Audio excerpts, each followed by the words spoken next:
Guys टोपी पनि बाङ्गो भयो होइन। म चाहिँ हात खुट्टा लगलग कामिरहेछ, घरमा नानी रोइसक्यो होला भनेर हतार हतार यति दाउरा बोकाइ हिँडेको। यति भन्दा नि अब गरमै भएछ। तर यो दाउरा कसरी भारी पुर्यायो मलाई पनि थाहा छैन क्या। हतारले या हतार हतार हतार हतार क्या हात खुट्टा नै नटेके जस्तो क्या। हात खुट्टा नटेकी काम गरे जस्तो भएर चाहिँ यहाँ हतारले नानी दिइसक्यो होला होइन। बाहिरबाट मैले लक गरेर राखेको छ नानीलाई।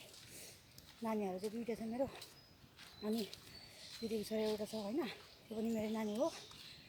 अलिक गाह्रो भएर चाहिँ मलाई त्यो नानी चाहिँ अलिक ठुलो नानी चाहिँ चराचुरुङ्गी मार्नु माछाहरू मार्नुलाई अलिक ध्यान दिने खालको छ क्या, अलिक कुदेर हिँड्ने खालको।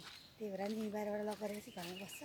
अब त भाइहरू आएर कहाँ जान्छ, आकाश पाताल हेरेर कुद्छ क्या। त्यही भएर म पिसाब गरेर राखेर अनि आएको अलिक हतारमा छु गाइजहरू। म गएको अब यत्रो घरमा पर्दैन छ, डर लाग्छ यार एक्लै गएर। आज त भोकै लागेको छैन र पनि जिन्दगीमा नगरेको दुःखहरू पर्नु परेको छ। के गर्नु, बच्चाको लागि भयो दुःखहरू पनि परिहाल्यो। दुईवटा फुल जस्तो बच्चाहरू छ मेरो। अनि यो अवस्थामा चाहिँ धेरै बिरामी भयो म पनि, नानीहरू पनि। त्यही भएर नि यही बेला ग्यास सकेको, नानी पनि यही अवस्थामा बिराम भएको। खर्च बढी भयो कि, त्यही भएर मसँग अहिले पैसा नभएर ग्यास भरेको छैन गाइजहरू। अब यो बाँसघारी आइपुग्यो, यसरी जाँदैछु म। बुढीमा बुढी देखेर चाहिँ यार खोला आयो, खोला खोला खोला झर्ना आयो, झर्ना तेह्रजिराको झर्ना त धुनु पऱ्यो अनि चढ्नु पऱ्यो उकालो। हिँडेको म अब त्यस्तो भारी छ, हतारले मन लाग्छ कि म नानी लिएर कहाँ पुगिसक्यो होला। मेरो मरि उठाएको दाउरा झऱ्यो। आयो मम्मी, म तेरो मन लागिसक्यो। नानी कहिले छोडेको छैन कि मैले, 10 महिना भयो नानी। अस्ति हिजो अस्ति एकछिन छोडेको, फेरि दाउरा चढ्यो। त्यो दिन फर्स्ट टाइम भएर त्यस्तै भएको थियो, तर त्यो दिन चाहिँ दाउरा नभेटेर म फर्किहालेको एक मुठा लिएर। आज चाहिँ सबै दाउरा झरियो। आइपुगेको दाउरा त ए भगवान्, कम्तरी छुट्दैन गरेको त। म पहिला माइती घरमा हुँदा यसरी गरेको काम यस्तो बिरेको गयो भने नि त्यहीँ छोडेर भएको थियो क्या, छुटेर छिक बनाएर। तर यो त मेरो आफैलाई घाटो हुने हो। यहाँ त घुर्की लगाउँदा पनि हुन्थ्यो आमा बाउलाई होइन। अहिले त नमिल्दो रहेछ। यो छोडेर गयो भने आफैले अहिले भात पकाउनु डर हुँदैन, लगेर जानु पऱ्यो होइन। रिस कन्ट्रोल गरेर खोला आइपुग्यो। फेरि यहाँ आयो झर्ना, यता तराईको झर्ना आइपुग्यो, हेर्न सकिन्छ गाइजहरू। झर्ना झर्ना आमा कुरो लागेको जिउभरि। अरू भने नानी कहिले भेटौँ भइसक्यो मलाई त। दाउरा झऱ्यो के हो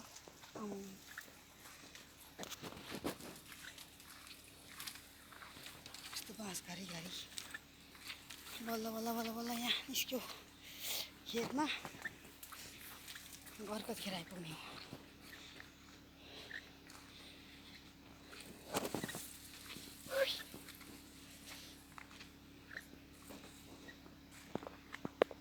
पैसा कमाउने बेलामा यस्तो दुःख हुन्छ भनेर थाहा पाएको भए म के गर्थेँ होला। तर दुःख गरेरै कमाएको, तर मैले पनि सुखै पाउँछु होला भनेर लगानी गऱ्यो।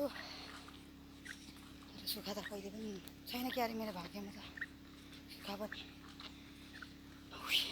हुन त मान्छेले त्यतिखेर त एक डोको दाउरा बोक्दै दुःख हुन्छ भन्छ होला होइन। छ नि हरेक कुराहरू मान्छेमा। पैसा कमायो, राम्रो ठाउँमा सदुपयोग गर्न जानेन, बुद्धि पछि आयो। अब बालबालिका नानीहरू भएपछि थाहा भयो पैसाको महत्त्व। यार के गर्ने जिन्दगीमा, मेरो जस्तो अरूलाई नहोस्। समस्या पैसाको हो।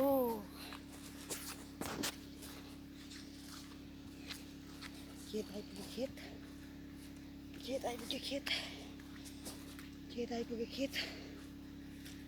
खेतमा सबै मकै छरेर धान उठाएर जोतिसक्यो सबैजनाको होइन। म चाहिँ जाँदैछु, 10 मिनट जति लाग्छ होला। अब एकछिन स्टप गर्नु पऱ्यो, घर पुग्ने बेलामा भिडियो गर्नु पऱ्यो। गलेँ यार म त्यसले नै गलेको। म खासमा चाहिँ भारी गरम भएर चाहिँ होइन। र यहाँ चाहिँ आलु यसरी रोपिन्छ है, तराईतिर चाहिँ। हाम्रोतिर त्यसरी रोपिँदैन आलु, यहाँ चाहिँ यसरी घसेडाले पुरेर रोप्दो रहेछ।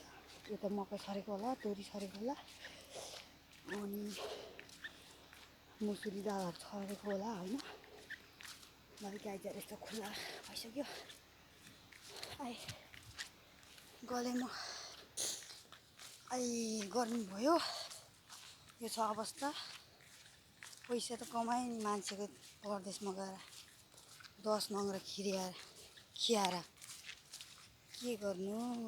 यो दिन आओस् भनेर कमाएको थिएन, सुक्खा आओस् भनेर पैसा कमायो।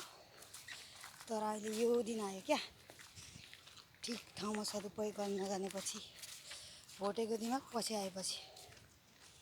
त्यसैले गाइजहरू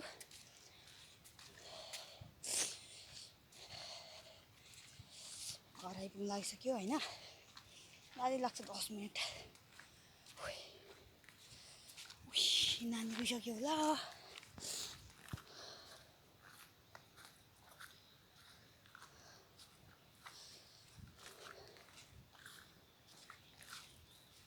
तोरी यहाँनिर यता तोरी पाक्न सक्यो मान्छेहरूको होइन। यता केराबारी छ, मेरो घर चाहिँ त्यहाँ पर छ।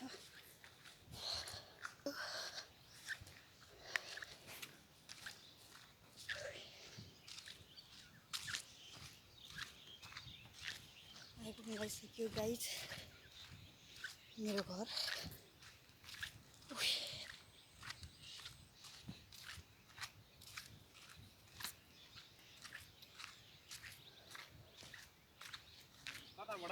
जङ्गलबाट नि हौ, कि बजार गरेर आएको जस्तो लाग्यो है। बजार गरेर आएको जस्तो लाग्यो क्या हो।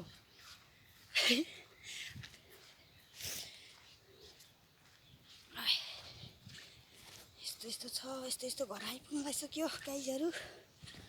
म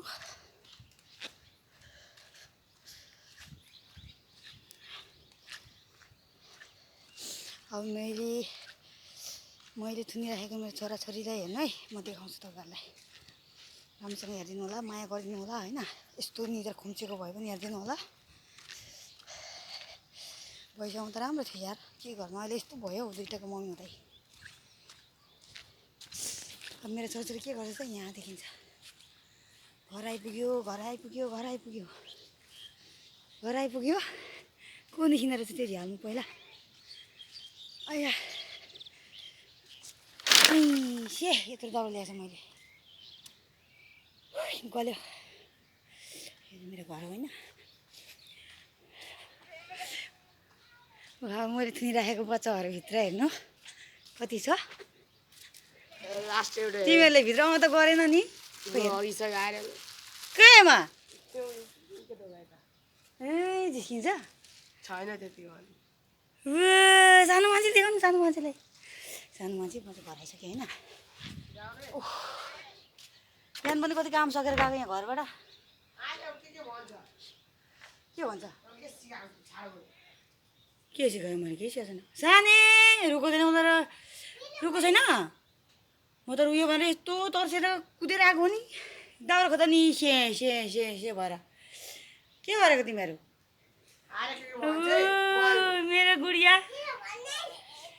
मेरो गुडिया यतै बोस।